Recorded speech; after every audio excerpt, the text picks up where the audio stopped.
2024च्या निवडणुकीमध्ये जे म्हणतायत मोदी जिंकले त्यांनी आपली डोकी तपासून घ्यायला पाहिजे. ते कोणी असो. क्रॉस शूटिंग झालं आहे हे काँग्रेस पक्षानं मान्य केलं आहे. आम्हालाही तो अनुभव आलेला आहे आमच्या कोट्यातल्या मतांच्या संदर्भात. आणि त्यांना फार मोठ्या रकमा दिलेल्या आहेत, जमिनीचे तुकडे दिलेले आहेत. शिखर बँक घोटाळा संदर्भात क्लीन चिट मिळणं हाच एक मोठा घोटाळा आहे. हाच एक मोठा घोटाळा आहे. ते तुम्ही कोणाला खिशातून घेणार? देवेंद्र फडणवीसांच्या की नरेंद्र मोदी आणि अमित शहाच्या पगारातून कापणार?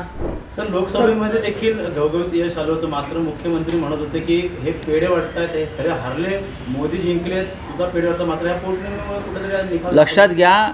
2024च्या निवडणुकीमध्ये जे म्हणतायत मोदी जिंकले त्यांनी आपली डोकी तपासून घ्यायला पाहिजे. ते कोणी असो. जे मोदी जिंकले म्हणून पेढे वाटतायत, मिठ्या वाटतायत, बरं का, नाचतायत, त्यांनी खरोखरच आपलं मानसिक स्वास्थ्य ठीक आहे का या संदर्भात तपासणी करणं गरजेचं आहे. मी त्यांच्या कुटुंबांना, त्यांच्या पक्षाच्या नेत्यांना आवाहन करीन की मोदी जिंकले म्हणणारे जे नेते आहेत त्यांनी आपल्या या घरातल्या लोकांची किंवा पक्षाच्या नेत्यांची मानसिक तपासणी करावी. नरेंद्र मोदी यांचा पराभव झालेला आहे.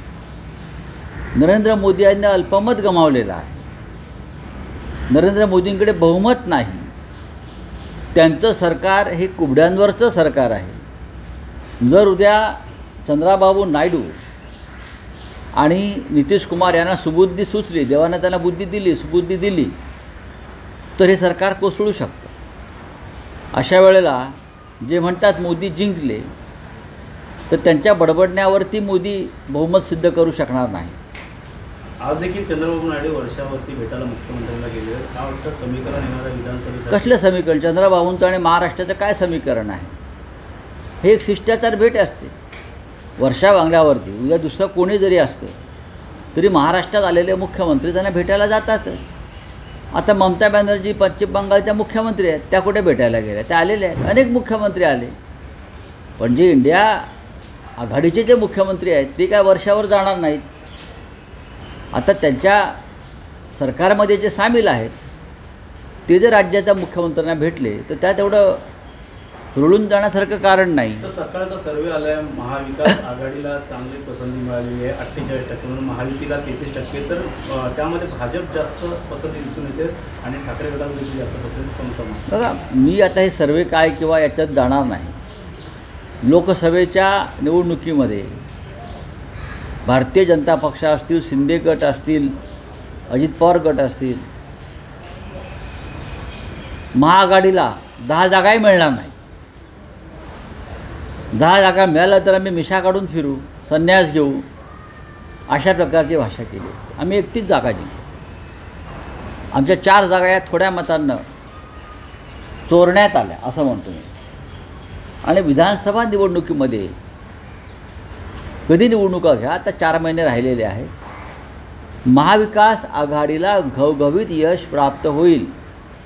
माननीय शरद पवार यांच्या नेतृत्वाखालची राष्ट्रवादी काँग्रेस पक्ष, उद्धव ठाकरे यांच्या नेतृत्वाखालील खरी शिवसेना, काँग्रेस पक्ष, आमचे इतर घटक पक्ष, या सगळ्यांची एकी इतकी मजबूत आहे की आम्ही किमान 175 ते 180 जागा जिंकू.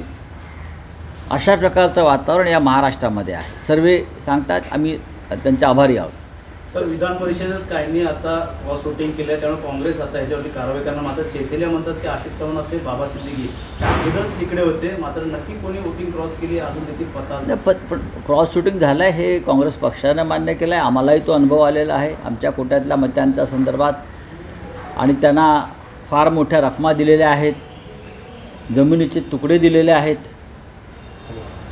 हे आता कागदावरती आलेलं आहे ना. 200 कोटींचे निधी मतदान करण्यापूर्वी, मतदानाला जाण्यापूर्वी मंजूर केलेले आहेत. ही एक प्रकारची लाच आहे. तुम्ही 25 जुलैला संविधान हत्या दिवस म्हणून साजरा करण्याचं ठरवलं आहे ना नरेंद्र मोदी आणि अमित शहानी. मग अशा प्रकारे आमदारांना विकत घेऊन सरकार बनवणं असंविधानिक. आमदारांना विकत घेऊन, आणि जे सरकार बेकायदेशीर आहे, आमदार अपात्र ठरू शकतात, अशा प्रकारची एक याचिका सर्वोच्च न्यायालयामध्ये सुनावणीला असताना त्याच आमदारांकडून पुढल्या 6 वर्षासाठी आमदार निवडून घेणं हे असंविधानिक आहे. म्हणून घटनेचे किंवा संविधानाचे खरे हत्यारे कोणी असतील तर ते भारतीय जनता पक्षाचे सरकार, नरेंद्र मोदी आणि अमित शहा आहेत. हे जे आमदार आहेत ज्यांनी क्रॉस शूटिंग केलं असा संशय आहे काँग्रेस पक्षाला, याच काँग्रेसच्या आमदारांनी चंद्रकांत हांडोरे यांचा पराभव घडून आणला विधान परिषद निवडणुकीत, हे सुद्धा आपल्याला माहीत असेल. त्याच्यामुळे नाना पटोलेजी किंवा काँग्रेस पक्षाचे सिनियर नेते जे बोलत आहेत ते गांभीर्याने घेण्याची गरज आहे. कारवाई होईल वाटतं, कारवाई करतील. असं आहे तो काँग्रेस पक्षाचा अंतर्गत मामला आहे. पण काँग्रेस पक्ष हा शिस्तबद्ध पक्ष आहे, डिसिप्लिन पाळणारा पक्ष आहे. त्यांच्या पक्षाची एक रचना असते, त्या रचनेनुसार कारवाई होत असते. अजित पवारांच्या विरोधात 7 कारखाने जे विरोध केले, याचिका टाकली, त्याच्यावरती शिखर बँक घोटाळा क्लीन चिट मिळाली होती, त्यामुळे नक्कीच कुठेतरी 7 कारखाने जे आहेत शिखर बँक घोटाळा संदर्भात क्लीन चिट मिळणं हाच एक मोठा घोटाळा आहे. हाच एक मोठा घोटाळा आहे. अशा प्रकारे हजारो कोटीच्या घोटाळ्याचे आरोप करायचे, खटले चालवायचे, त्या खटल्यासाठी लाखो रुपये खर्च करायचे सरकारनं, आणि त्या आरोपीनं पक्ष बदलला की तो खटला बंद करायचा. लाखो कोट्यवधी रुपयाचा जो खर्च झाला खटला चालवताना, हाच एक मोठा घोटाळा आहे. अशा प्रकारे हजारो कोटीच्या घोटाळ्याचे आरोप करायचे, खटले चालवायचे, त्या खटल्यासाठी लाखो रुपये खर्च करायचे सरकारनं, आणि त्या आरोपीनं पक्ष बदलला की तो खटला बंद करायचा. लाखो कोट्यवधी रुपयाचा जो खर्च झाला खटला चालवताना, ते तुम्ही कोणाला खिशातून घेणार? देवेंद्र फडणवीसांच्या की नरेंद्र मोदी आणि अमित शहाच्या पगारातून कापणार? वर्षा बंगले गए मुख्यमंत्री एकनाथ शिंदे से मुलाकात, एक मुख्यमंत्री है, अपने राज्य में आए हैं, ये शिष्टाचार की मुलाकात होती है. उनके साथ एनडीए में जुड़े हैं चंद्रबाबू, जब तक एनडीए से जुड़े हैं तब तक जाते रहेंगे. जब एनडीए से बाहर निकलेंगे तो अलग निर्णय होगा. क्रॉस वोटिंग कांग्रेस की तरफ से कैसे देखते हैं? क्रॉस वोटिंग की ये बात कोई नई बात नहीं है. कांग्रेस पार्टी को उस बारे में पहले से अंदाज़ा था. 2 साल पहले जब चुनाव हुआ था एमएलसी का, तब भी यही लोगों ने कांग्रेस के अधिकृत उम्मीदवार चंद्रकांत हांडोरे जी को पराभूत किया. यही वो लोग हैं. टेक्निकली पार्टी में है लेकिन वो पार्टी में नहीं है, ऐसा मेरा अनुमान है. Thank you. प्रधानमंत्री डोनाल्ड ट्रंप